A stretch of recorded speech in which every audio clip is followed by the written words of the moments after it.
फटने से तबाही, 2 की मौत, 1 लापता।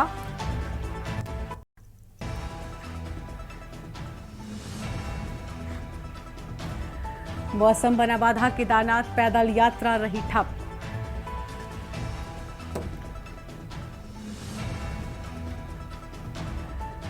ऋषिकेश हरिद्वार में गंगा का बढ़ा जलस्तर, परेशान लोग।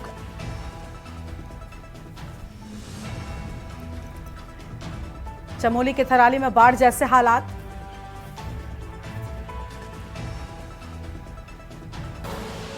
आप देख रहे हैं के न्यूज, खबरों थी।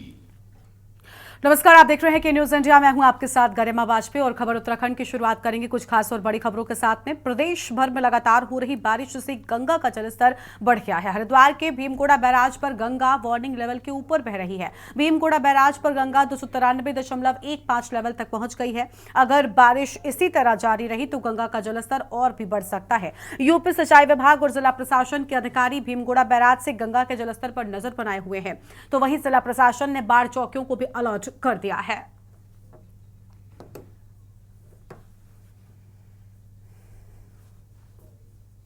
तो इस टाइम जो हमारा लेवल है 293.15 लेवल चल रहा है और उसमें 1,50,851 क्यूसेक पानी इस टाइम डिस्चार्ज चल रहा है हमारा बैराज पर।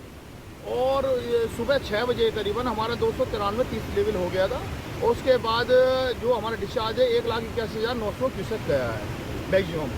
इस टाइम घटता हुआ लेवल है और अभी बारिश से बता रहे हैं कि ऊपर भी बारिश अभी हो रही है, तो संभावना है कि थोड़ा बहुत गड़बड़ भी सकता है लेवल। इस समय कितना चल रहा है और इस टाइम जो चल रहा है 293.15 लेवल चल रहा है।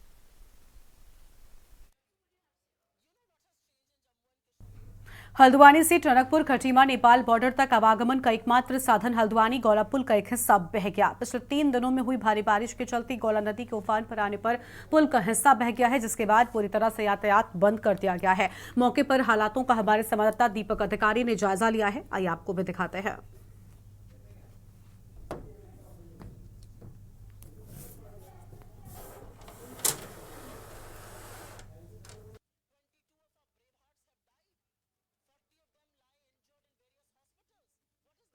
नमस्कार, मैं दीपक अधिकारी, आप देख रहे हैं के न्यूज। इस टाइम पर हल्द्वानी के गोलापुर में जो चंपावत पीलीभीत सितारगंज को जोड़ने वाला जो पुल है वो कहीं ना कहीं क्षतिग्रस्त हो गया है, बह गया है। देख सकते हैं किस प्रकार से जो यहाँ पे जो पुल है, ये सामने पुल की स्थिति देख सकते हैं। पुल कहीं ना कहीं बह गया और जो एनएच के अधिकारी और प्रशासनिक अधिकारी लगातार मॉनिटरिंग कर रहे हैं, लगातार यहाँ पे आ रहे हैं और देख रहे हैं।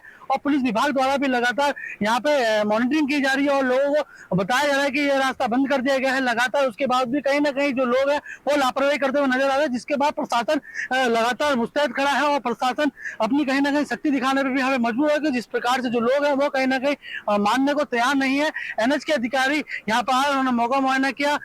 तत्काल यहाँ पे डीएम वंदना आई, उन्होंने भी यहाँ पे मौका मुआयना किया। और जो भी अधिकारी यहाँ पर आ रहा है वो लगातार इसकी मॉनिटरिंग कर रहा है और एनएच के अधिकारी द्वारा लगातार हमें देख सकते हैं किस प्रकार से गाड़ियों में माल आके वो यहाँ पे लगाया जा रहा है। और जो लगातार जो पहाड़ों में हो रही 3 दिन से लगातार बारिश है, उसके बाद कहीं ना कहीं प्रशासन भी मुस्तैद हो गया और मुख्यमंत्री पुष्कर सिंह धामी द्वारा भी लगातार बात की गई थी कि जिस प्रकार से लगातार पहाड़ों में हो रही बारिश को लेकर सभी अधिकारियों को सख्त निर्देश दे दिए गए थे कि तत्काल जो भी दुर्घटनाग्रस्त क्षेत्र है उनमें तत्काल वहाँ पे एक्शन लिया जाए और तत्काल वहाँ पे कार्रवाई की जाए। और देखने वाली बात है जिस प्रकार से प्रशासन लगा मुस्तैदी से काम कर रहा है, तमाम चीजें हैं। जो गौला का स्तर है वो कितना बढ़ चुका है और गौला का स्तर लगातार बढ़ता ही जा रहा है, क्योंकि पहाड़ों में भी मूसलाधार बारिश हो रही है और जो चंपावत और सितारगंज को जोड़ने वाला जो पुल है वो क्षतिग्रस्त हो गया है। अब देखना कब तक ये ठीक हो पाएगा और कब तक लोगों को राहत मिल पाएगी। दीपक अधिकारी, के न्यूज के लिए हल्द्वानी। उत्तराखंड के कृषि मंत्री गणेश जोशी ने केंद्र सरकार से पीएमजीएसवाई योजना के तहत राज्य में आबादी के मानक को 250 की बजाय 150 करने का अनुरोध किया और साथ ही राज्य से वन्यजीवों से फसलों की सुरक्षा के लिए घेरबाड़ योजना के लिए 5 साल तक प्रतिवर्ष 100 करोड़ रुपए का बजट देने की मांग की। गणेश जोशी ने नई दिल्ली में केंद्रीय कृषि एवं ग्रामीण विकास मंत्री शिवराज सिंह चौहान से मुलाकात कर यह मुद्दा उठाया। इसके साथ ही प्रदेश के 11 जिलों में 6400 हेक्टेयर क्षेत्र में प्राकृतिक खेती के लिए भी केंद्र सरकार से मंजूर धन को जल्द जारी करने का अनुरोध करने के साथ ही पीएमजीएसवाई के अधूरे कार्यों की समय सीमा को मार्च 2025 तक बढ़ाने के लिए मंत्री शिवराज सिंह चौहान का आभार जताया है।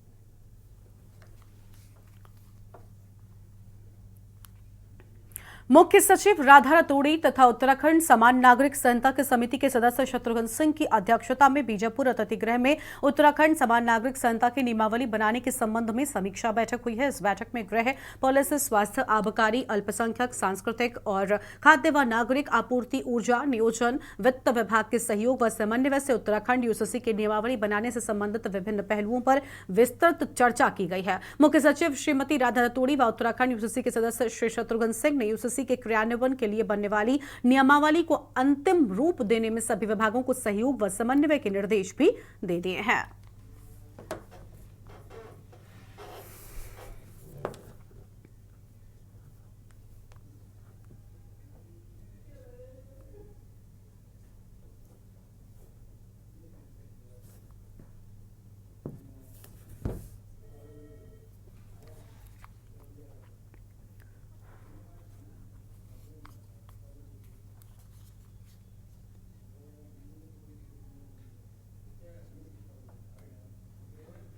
और अब दिल्ली लेकर चलते हैं, जहां पर मनीष सिसोदिया क्या कुछ कहना सुनाता है।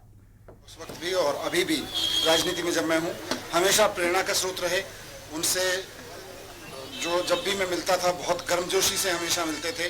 तो हम सबकी बहुत सारी ऐसी जुड़ी यादें हैं, व्यक्तिगत रूप से भी और राष्ट्रीय रूप से भी, जो हमारे लिए एक हमारी कमाई है, हमारे संबंधों की कमाई है। आज हम उनको मिस करेंगे, पूरी ज़िंदगी में मिस करेंगे, देश उनको मिस करेगा। और उनका एक वैक्यूम उनके जाने से जो क्रिएट हुआ है, वो उसी तरह में येचुरी की जगह कोई नहीं ले सकता। सीताराम येचुरी जी का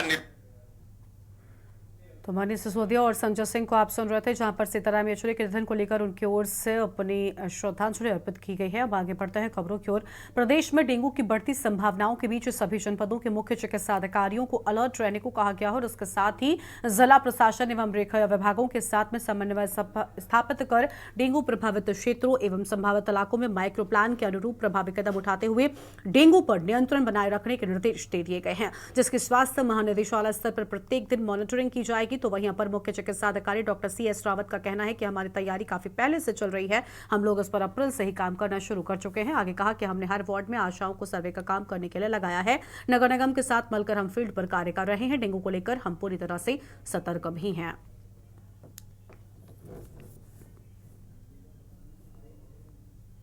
देखिए, हमारी तैयारी तो काफ़ी पहले से चल रही है। हम लोग ऑलरेडी इसमें काम कर रहे हैं, क्योंकि इस साल तो हमने जो है अप्रैल से ही काम करना शुरू कर दिया था। हमने अप्रैल से जो लास्ट टाइम में हमारे हॉट स्पॉट्स थे और जो हमारे जहाँ भी हमारे 5 से ज़्यादा केस आए थे लास्ट टाइम में, उनको हमने हॉट स्पॉट माना है। तो लगभग वो हमारे 15-16 स्पॉट थे। तो वहाँ पे हमने जो है अपनी टीम द्वारा, IDSP की टीम द्वारा सर्विलांस करवाया था। तो उसके बाद में हमने देखा कि उसमें उन क्षेत्र जो पिछले साल हॉट स्पॉट थे, उनमें इस बारी कम लार्वा हमें मिला है। तो उसके बाद में जुलाई से हमने फिर आशाओं को जो है हर वार्ड के लिए डिप्यूट किया है। जो भी आशाएं जिस वार्ड में हैं वो उस वार्ड पे ही काम करेंगी, सर्वे करेगी। खबर है लक्सर से, जहां पर लक्सर ब्लॉक सभागार में आयोजित क्षेत्र पंचायत समिति की बैठक में मुख्य रूप से परियोजना निदेशक KM तिवारी व SDM गोपाल सिंह चौहान ने शिरकत की है। बैठक में 1.5 दर्जन से अधिक मामले उठाए गए। कई मामलों को लेकर जमकर हंगामा हुआ। खासतौर पर स्वजल विभाग, बिजली समाज कल्याण विभाग व बाल विकास विभाग से जुड़े मामलों को लेकर ग्राम प्रधान व क्षेत्र पंचायत सदस्यों ने हंगामा भी किया।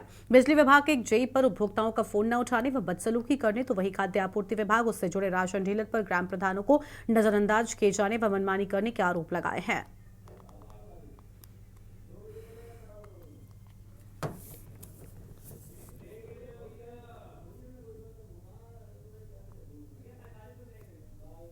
कहना चाहता हूँ कि आज जो हमारी क्षेत्र पंचायत बैठक आयोजित हुई, उसमें 23 विभाग के ऊपर हमारे उन पर विचार किया गया और सभी की समस्या हम लोगों ने सुनी है और सभी की समस्या का निराकरण भी यहाँ किया गया।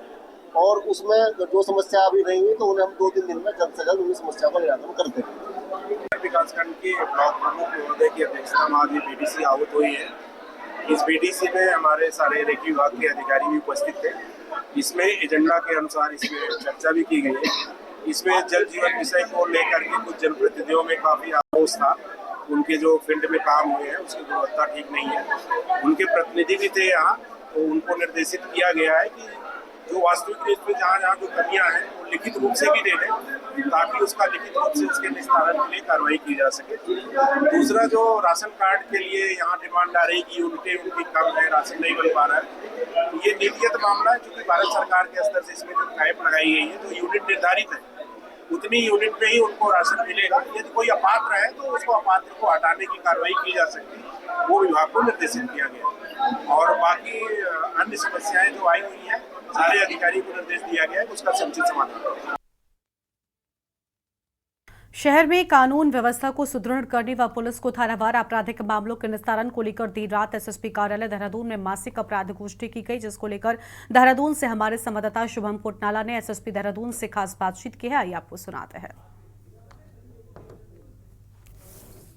पर लगाम लगाने और कानून व्यवस्था को दुरुस्त रखने के लिए बीती देर रात वरिष्ठ पुलिस अधीक्षक कार्यालय में एसएसपी देहरादून द्वारा अधीनस्थ अधिकारियों के साथ एक गोष्ठी की गई, जिसमें अधीनस्थ अधिकारियों को निर्देश दिए गए। हमारे साथ इस संबंध में बात करने के लिए इस वक्त मौजूद है एसएसपी देहरादून। सर, बीती देर रात तक गोष्ठी चली है और इसमें अधिकारियों को भी निर्देश दिए गए, किस तरह के निर्देश दिए? देखिए, पुलिस मुख्यालय में अभी श्रीमान पुलिस महानिदेशक महोदय द्वारा एक मीटिंग की गई थी, अपराध समीक्षा, जिसमें स्पष्ट निर्देश थे कि जो भी समीक्षा हो वो ग्राउंड लेवल से हो, थाने लेवल पर हो, सर्किल लेवल पर हो, और हर अपराध के एक एनालिसिस किया जाए, उसके बढ़ने का कारण की समीक्षा की जाए, और कोई अगर थाना क्षेत्र सर्किल क्षेत्र में अत्यधिक वृद्धि हो रही है तो क्यों हो रही है, कहीं कोई लापरवाही के कारण हो रही है कि उसके क्या कारण है, तो इसको देखते हुए अपराध समीक्षा की गई थी, थानेवार की गई। हर अपराध के जो चोरी, लूट, डकैती या महिला अपराध है, सभी का परीक्षण किया गया और थानेवारी देखा गया कि जहाँ कहीं अगर प्रत्याशित वृद्धि हुई है तो उसके क्या कारण है, तो बढ़ी है तो उसके अनावरण में, उसकी गिरफ्तारियों में क्या प्रतिशत है, तो इसी चीज़ का पूरा एनालिसिस जो है अपराध समीक्षा में किया गया। सभी को हिदायत दी गई, वार्निंग दी गई, ऐसे थाना अध्यक्षों को भी, और ऐसे जहाँ पर ऐसे अपराध बढ़े, खासकर महिला अपराध को लेकर जो है सत्यापन की कार्रवाई को बढ़ाने की बात है, वो सभी का परीक्षण किया गया और उसमें सभी को निर्देश दिए गए हैं अपराध समीक्षा में कि जहाँ पर इस तरह के अपराधों की वृद्धि है तो उसका निवारण और अनावरण के लिए दोनों प्रयास जो है अच्छे से किए जाए।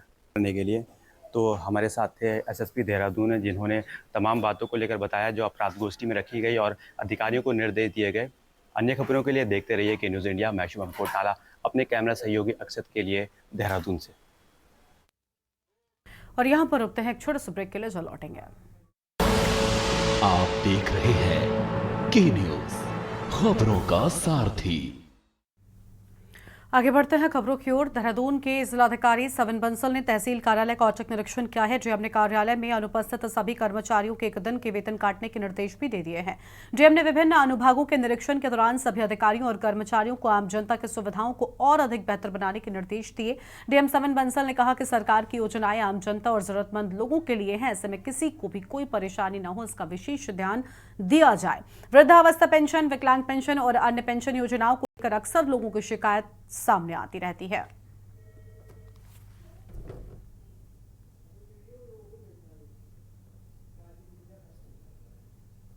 जन समुदाय से, वृद्धजनों से और जो हमारे अन्य कम्युनिटी ग्रुप्स हैं उनसे कुछ उनकी अपेक्षाएं पता लग रही हैं, कुछ उनकी ग्रीवेंसेस, समस्याएं ज्ञात हो रही हैं। तो उसी के अकॉर्डिंग हमारा जो इंस्पेक्शन शेड्यूल होता है वो ट्रांसफॉर्म होता है, शेप होता है। तो आज के जो निरीक्षण है उसका इट वाज मल्टीपर्पस टूर, जहाँ पर जो कॉम्प्लेक्स है उसकी सफाई व्यवस्था को लेके काफ़ी विगत कई दिनों से शिकायत प्राप्त हो रही थी। जो उनकी कुछ लिफ्ट्स ख़राब हैं, जहाँ पे जो एल्डरली पर्सन्स हैं, महिलाएं हैं, उनको सर्विसेज एक्सेस करने में दिक्कत हो रही है। उस कॉम्प्लेक्स में लगभग हमारे 4-5 सरकारी दफ्तर ऑपरेट करते हैं। उत्तराखंड हाईकोर्ट बार एसोसिएशन के लिए कल हुई वोटिंग के बाद देर तक चली मतगणना के बाद चुनाव परिणाम घोषित कर दिए गए हैं। बार चुनावों में अध्यक्ष पद पर दुर्गा मेहता और महासचिव पद पर वीरेंद्र रावत चयनित हुए हैं, जबकि वरिष्ठ उपाध्यक्ष रजत मित्तल, कनिष्ठ उपाध्यक्श आनंद सिंह मेर, महिला उपाध्यक्ष मधुनेगी सामंत और उप सचिव पद कुंदन नेगी ने बाजी मारी है। अध्यक्ष पद पर दुर्गा मेहता को 471, जबकि विजय भट्ट को 291 मत प्राप्त हुए हैं।